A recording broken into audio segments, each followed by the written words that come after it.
ရှင်ပြမေကောရှောက်တာခွင့်ပြုပါဗျာတာသနာပွဲဆိုပြီးအုပ်ပွဲငပြောပွဲထိုးခိုင်းပါတယ်ဗျာအဲ့ဒါတွေကဖျားရှင်လက်ထက်မှာကတည်းကရှိပါသလားဗျာမရှိပါဘူးအဲ့ဒါသာသနာပွဲဆိုဘယ်ရနေဘယ်သူစထွင်လိုက်လဲမသိဘူးပေါ့နော်အဲ့ငပြောပွဲအုပ်ပွဲသာသနာပွဲဆိုတာကမရှိပါဘူးမဟာစီဆရာတော်ကြီးလက်ထက်တုန်းကတော့အဲ့ပြဿနာလေးဖြစ်ဖူးတယ်ဆရာတော်ကြီးရဲ့ဒီအဆုံးမဩဝါဒထဲမှာပါတယ်မဟာစီဆရာတော်ကြီးကလေအဲ့ဒီနေ့ခေတ်မှာတဲ့သာသနာပွဲဆိုလုပ်နေကြတယ်ပေါ့နော်အဲ့တော့ဒီလိုကမ္မထမ်းရိပ်သာတွေကလုပ်ရင်ပိုတော်မှရုပ်ဆိုးပါတယ်တဲ့ဆရာတော်ကြီးကဟိုကမ္မထမ်းသမားတွေကဒါဗုဒ္ဓရဲ့အဆုံးအမတွေကိုလက်တွေ့လိုက်နာကျင့်သုံးနေတဲ့ပုံကိုယ်တွေဖြစ်လို့ဒီဗုဒ္ဓအဆုံးအမနဲ့မကိုက်ညီတဲ့သာသနာပွဲဆိုတာကိုမလုပ်သင့်ဘူးပေါ့နော်လုပ်လို့ရှိရင်ဒါတော်တော်အကြီးတန်းနေဆိုတဲ့သဘောမျိုးဆရာတော်ကြီးဩဝါဒထဲမှာပါပါတယ်နော်။ညသာသနာပွဲဆိုတာဘုရားလက်ထက်ကလည်းမရှိပါဘူးစာပေထဲမှာလည်းမပါပါဘူး။ဒါယနေ့ခေတ်တွေကထွင်ထားတဲ့ဥစ္စာသာဖြစ်တယ်နော်။ဟုတ်ရှင်ပြမေကောရှောက်တာခွင့်ပြုပါဗျာ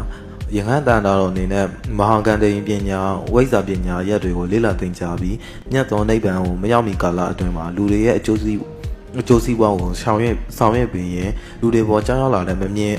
မကောင်းတဲ့အရာတွေကိုဖယ်ရှားပေးရဲ့အခါမှာရောအပြည့်ရှိပါသလားခင်ဗျာ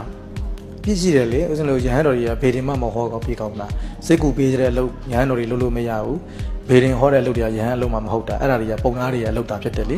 အဲ့တော့ဘေဒင်ဟောချိန်ပုံနာပဲလုပ်ရမှာပေါ့နော်ဘုန်းကြီးမလုပ်နဲ့လေဘုန်းကြီးလုပ်ရင်ဘုန်းကြီးအလုပ်ကိုပဲလုပ်ရမှာပေါ့နော်ယဟန်အလုပ်ကပရိယတ္တိစာသင်ကြားခြင်းနဲ့ပฏิပတ်တိတရားအထုတ်ခြင်းပဲကိုယ့်ရဲ့ကျမ်းမာရေးနဲ့ကိုယ့်ရဲ့အသက်အရွယ်ကိုကြည့်ပြီးတော့ကိုယ်ဘယ်လိုက်နိုင်မလဲကိုယ့်ကကျမ်းမာရေးလည်းကောင်းသေးတယ်အသက်လည်းငယ်သေးတယ်ဆိုရင်ပရိယတ္တိကိုအရင်လုပ်မယ်ပြီးရင်အသက်ကကြီးသွားပြီစာမလိုက်နိုင်တော့ချိန်ပฏิပတ်ပတ်ကိုပြောင်းမယ်ဒီနှစ်ခုပဲဦးဇင်းတို့ရွေးချယ်ရမှာဒီ uniform ကိုသင်္ကန်းကိုဝတ်ပြီးဆိုတာနဲ့ဒီနှစ်လမ်းကိုရွေးရမယ်ဒီနှစ်လမ်းကအပြင်ကိုနီးကိုဟန်နဲ့ဖောက်ထွက်ပြီးတော့လောကသားတို့ရဲ့အကျိုးသက်ဖို့တယ်ဆိုပြီးတော့လူမှုကိစ္စတွေ